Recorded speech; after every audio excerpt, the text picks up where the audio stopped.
Гордая, резвая, дерзкая, изящная, статная, красивая.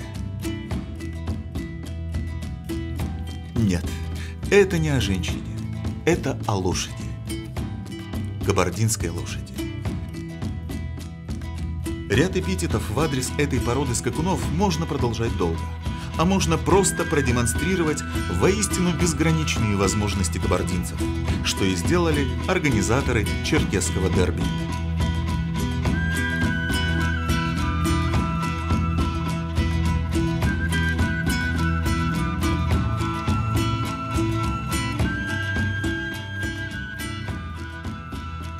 Сегодня мы присутствуем на уникальном мероприятии, мировых аналогов ему просто еще нет. И очень важно то, что это даже не столько спортивное мероприятие, хотя конный спорт здесь присутствует абсолютно точно. Это научное мероприятие, и в ходе его реализации вот за эти 10 дней будут получены данные действительно уникальные. Мы первый раз узнаем, как работает организм лошади при существенных нагрузках. То есть это вот первый шаг наш, такой очень большой, к проведению глубоких фундаментальных исследований в области физиологии работающей лошади.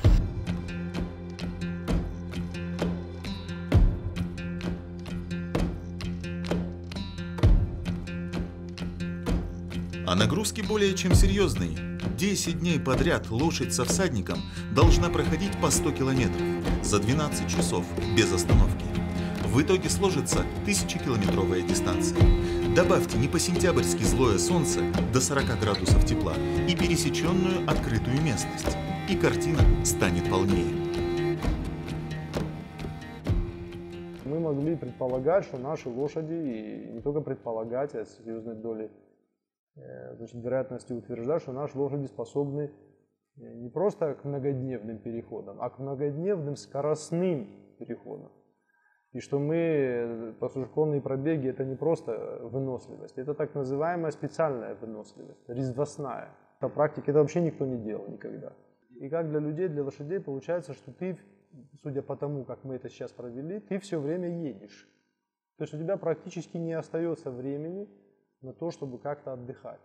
Нужно все время находиться в седле, потому что время столь сжато, скорость твоего движения по дистанции получается 11-12 км в час, потому что лошадь надо каким-то образом по дистанции попоить, где-то там ее облить, немножко хотя бы дать ей покормить, значит, и все равно еще оставлять какой-то запас по времени на всякие ЧП. Этого никто не делал никогда. И, собственно, никто не понимал, как двигаться, как ехать быстрее, отдыхать или ехать все время. 1000 километров – это очень большая дистанция. Даже самые большие соревнования по дистанционным конным пробегам, в принципе, куда готовятся лошади в основном, спортивные лошади, это 160 километров, то есть 100 миль. А здесь 1000 километров, 10 дней – это большое испытание для лошади. Испытанием стала и организация черкесского дерби. Лучшие лошади кабардинской породы регулярно участвуют в российских и международных чемпионатах и дистанционных пробегах. Надо было найти удобное для всех место в спортивном календаре, отобрать лошадей, используя сугубо профессиональные критерии, увлечь коневодов, наездников, судей, экспертов, представителей книги рекордов России, наконец. 1000 километров за 10 дней это круто. Когда мы ехали сюда, пока как-то еще не понимали, что поле, кони, как их фиксировать, как их регламентировать, как их отслеживать, еще что-то. А когда я приехал, то понятно, что технически все подготовлено на мировом уровне. GPS-трекеры, компьютерное сопровождение, ветеринарное сопровождение, допинг-контроль, что чуть ли не на каждом этом этапе. Могу сесть, проехать, посмотреть, всадники едут. Я могу их отследить на компьютере. Я подхожу, смотрю здесь по номерам. То есть в каком-то смысле дотошность до мелочей, да, рекорд будет, как бы все как есть, и все на очень серьезном высоком уровне. Каждый день лошади проходили 4 круга, каждый 25 километров. По свидетельству многочисленных болельщиков, к финишу возвращались, словно только сейчас вышли из стойла. Что же это за порода такая? Порода очень древняя. На самом деле порядка 2000 лет, как она сформировалась как порода. 500 лет уже ведутся записи, уже проследуется родословная этой породы. Значит, очень крепкое здоровье, очень неприхотливый к содержанию, к кормлению, при этом долго живущая, так скажем. Как ни странно, вроде бы казалось, она в горах воспитана, дикая, но я со многими работал породами, я скажу, что в заездке, в обучении это самая легкая порода. Значит, можно заесть ее, год не садиться, а потом садишься на нее, как будто вчера только ее расседлал. Кабардинская лошадь требует к себе особого отношения. И являясь, по свидетельству специалистов, продуктом народной селекции, она это отношение к себе получала на протяжении столетий. Недаром у кабардинцев слова «брат» и «лошадь» звучат одинаково – «сиш». Здесь всегда были лошади, здесь они всегда есть, они были, есть и они будут, потому что, так как относятся кабардинцы к своим лошадям, наверное, вот трепетно, мало кто еще относится так же. Они относятся как к члену семьи, даже я больше сказала. Они относятся к ним как к равным партнерам. Они заботятся о них точно так же, как они заботятся о своих родных. Хлыст и шпоры кабардинская лошадь воспринимает как личное оскорбление, а на доброе отношение отвечает преданностью и покорностью воле хозяина. Выносливая, сильная, отчаянно смелая в бою, она по-кошачьи осторожна в горах, не страшится резких спусков и крутых подъемов, аккуратно пронесет всадника по узкому скальному карнизу, пройдет вброд реку и равнину по колено в снегу. Обладая развитой интуицией, сориентируется на местности, если всадник заблудится. Все это характеристики боевого коня. Недаром кавалерийские подразделения царской армии комплектовались лошадьми кабардинской породы. Отличилась эта лошадь и в Великую Отечественную. Яркий пример тому – легендарная 115-я кавдивизия.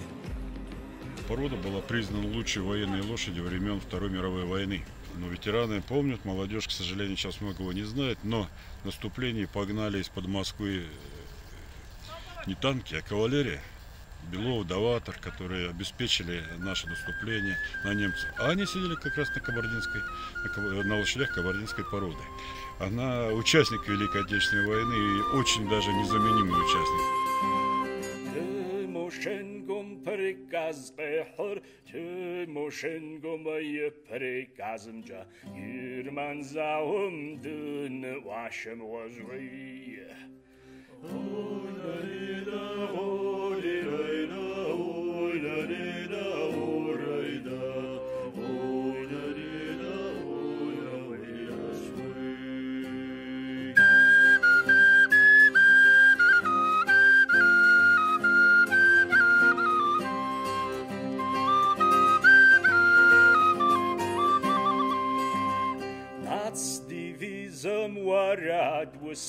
Waradwas kushawda qad khatar ma warashka ya zamatam wajhi olarida olarida olarida olarida olarida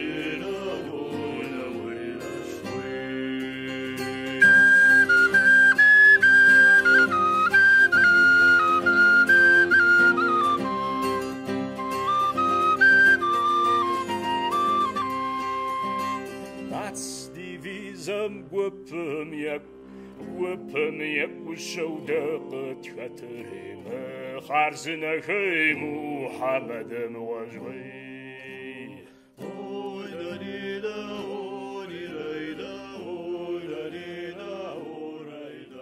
К сожалению, конец прошлого века стал не лучшим временем для кабардинской лошади.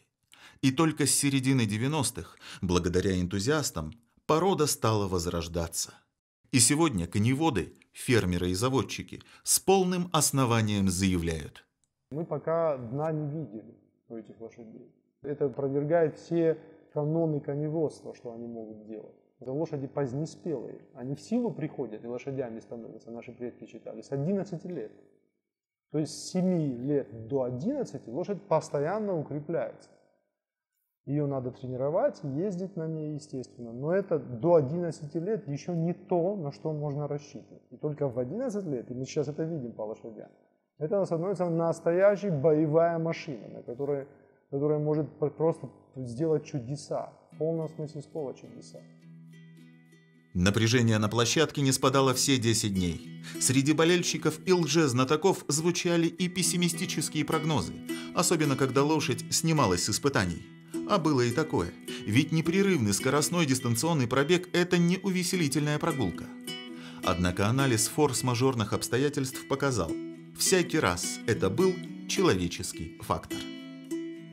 Очень немало всадников из 11 стартовавших снялись по причине каких-то собственных проблем, не проблем лошадей. То есть у них там воспалились грыжи, например, там, или какие-то еще проблемы, там, значит, остеохондрозы, давление в силу там, мышечного спазма у кого-то появилось.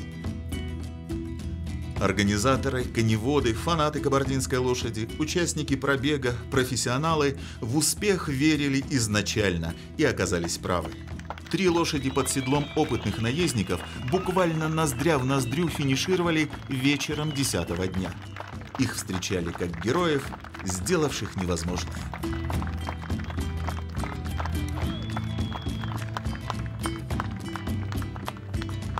Фейерверк просто сейчас был эмоций. Мы их 10 дней ждали, мы их наконец дождались. Это просто мы присутствовали при историческом событии. Я никогда не видела столько народу, столько вообще поддержки, столько эмоций. Их встречали как героев. Они будут делиться опытом, как готовить лошадь, как подвести лошадь к 1000 километров. 1000 километров – это нереальная дистанция. То есть, если пробеги всемирового уровня проходят на 160 километров, то 1000 километров – это просто феерическая дистанция. И смотря как выглядят эти лошади после этих 1000 километров, мне кажется, они могут еще. Даже представить трудно, каким мужеством нужно обладать, какую спортивную подготовку иметь, чтобы 10 дней по 12 часов кряду сидеть в седле. Это просто железные люди, говорят эксперты и наблюдатели. Среди железных есть профи, член сборной России по дистанционным конным пробегам, кандидат в мастера спорта, сотрудник правоохранительных органов Шамиль Гятов. Есть известный в республике фермер-коневод Роберт Кунижев со своей не менее известной лошадью. Ну а третий из пришедших к финишу – Арсен Дудов, новичок в этой дисциплине, жокей, привыкший к работе на ипподроме и не имевший представления о дистанционных пробегах. Он проявил невероятную силу воли и справился с задачей, выдержал испытания.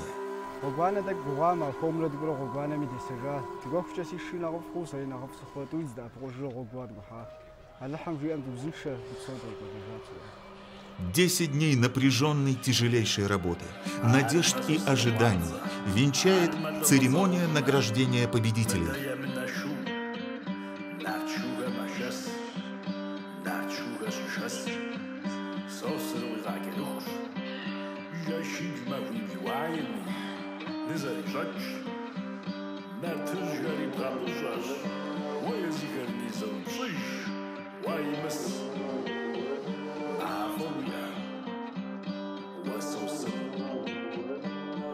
Рекорд. Наибольшее расстояние, преодоленное за 10 суток верхом в России с результатом 1002 километра 300 метров официально объявляется зафиксированным. Рекордсмены. Пара всадник жеребец. Жеребец Инал Кунижев Роберт. Пара жеребец Каспич Дудов Арсен. Пара жеребец Шахти Гятов Шамиль. И также, как я уже заметил, аналогов нет.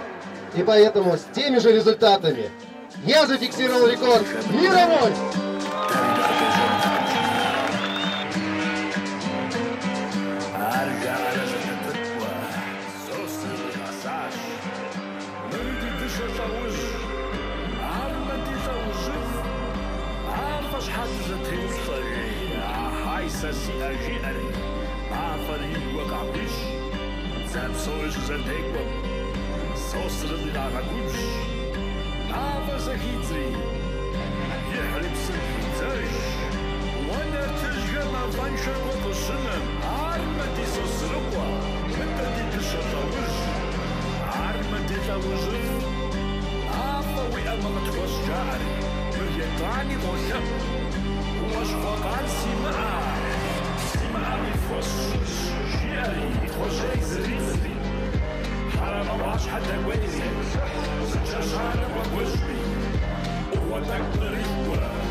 Все это от Всевышнего. Я хочу сказать, напомнить, возможно, кто-то это знает, когда орлы молчат, болтают попугаи. Очень долго черкесы, мои соплеменники, которые должны были громко заявлять о том, что у нас есть наша лошадь, молчали.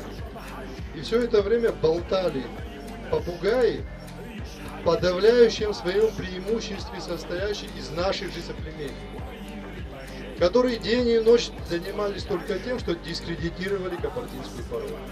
Вот мы, нашей командой, группой людей, которые сюда приглашены, занимаемся тем, что демонстрируем в первую очередь собственному народу, во вторую очередь стране нашей и в третью очередь миру о том, что в мире есть, у человечества есть такая лошадь.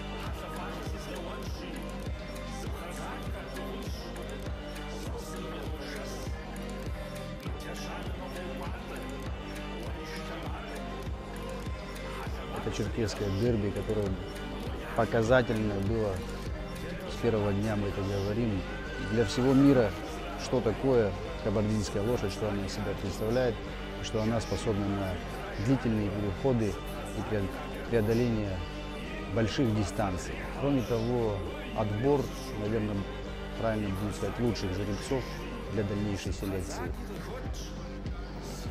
Как показало сегодняшнее мероприятие, скажем, эти три жеребца, я думаю, достойны быть продолжителями нашей кабардинской породы лошадей.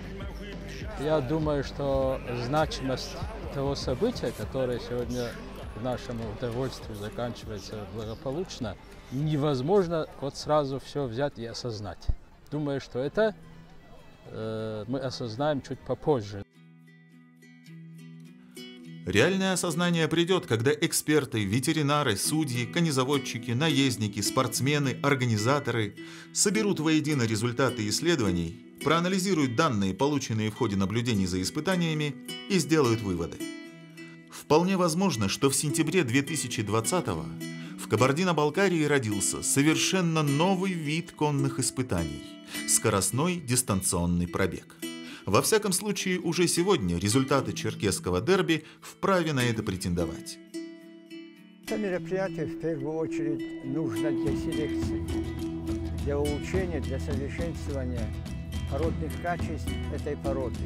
Но такой момент, как запредельные нагрузки, вообще в стране изучались и в мире не так часто.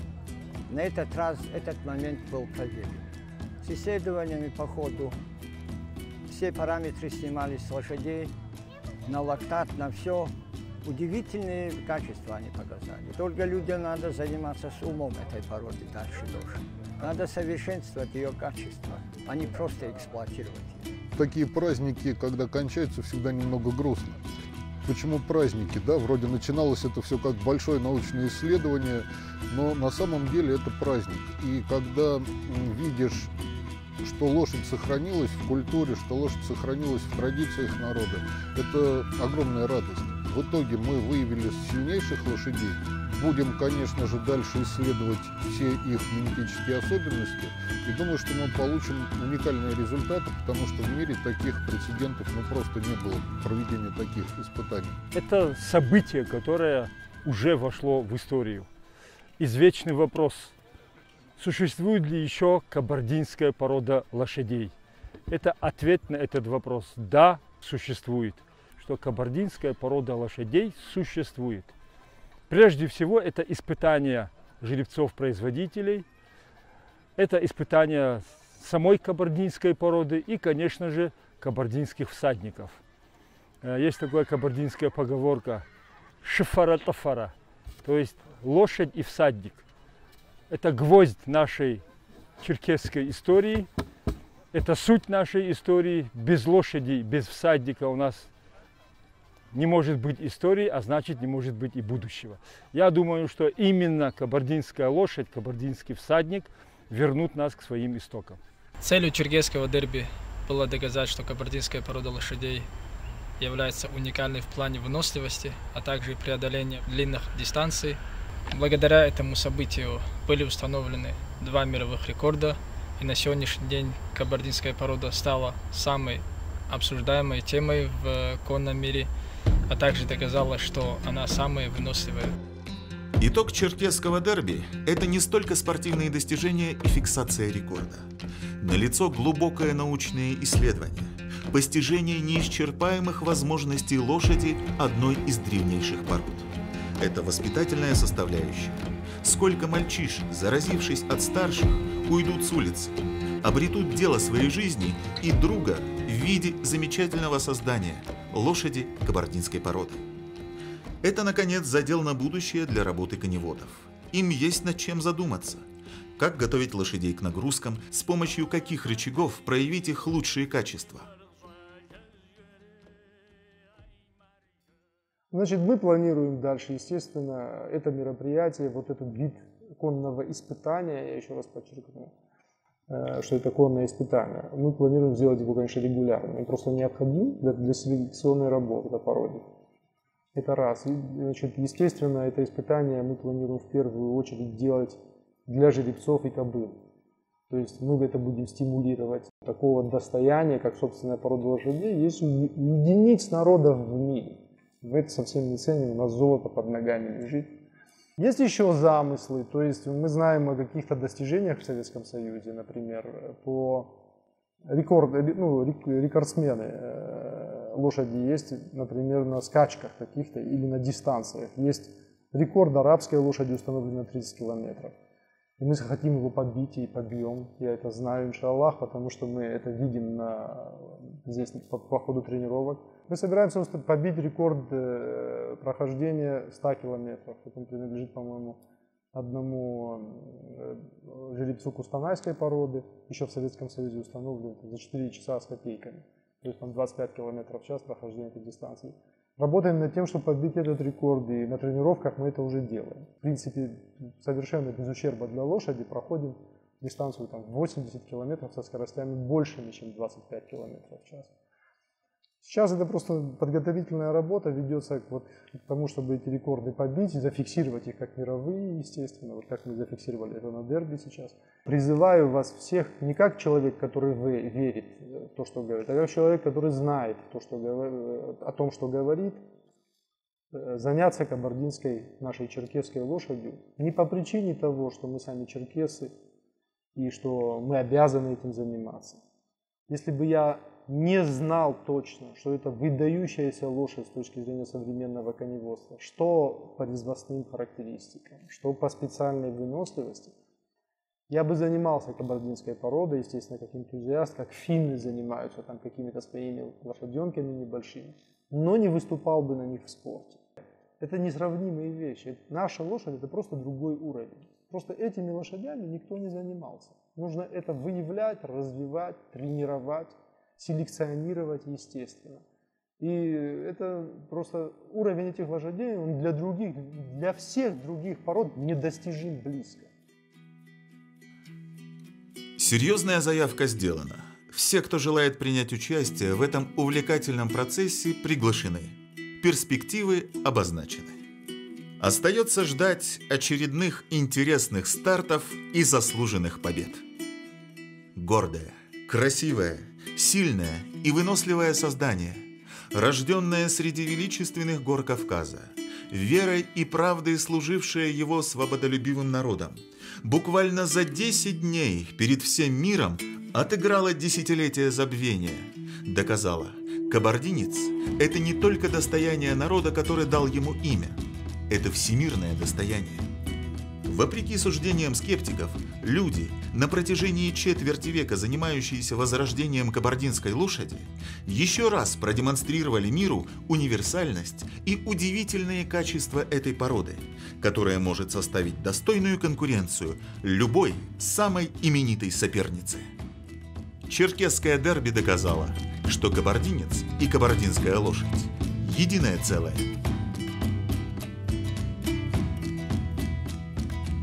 يا جحكوت إيرا وزن شتكحو شحري وزن شو طريغاجة يغبسوها يغاصة ساندرا دي غرش ما تيقون تميمي تيتو هادي غرش استنجي ما دي غرش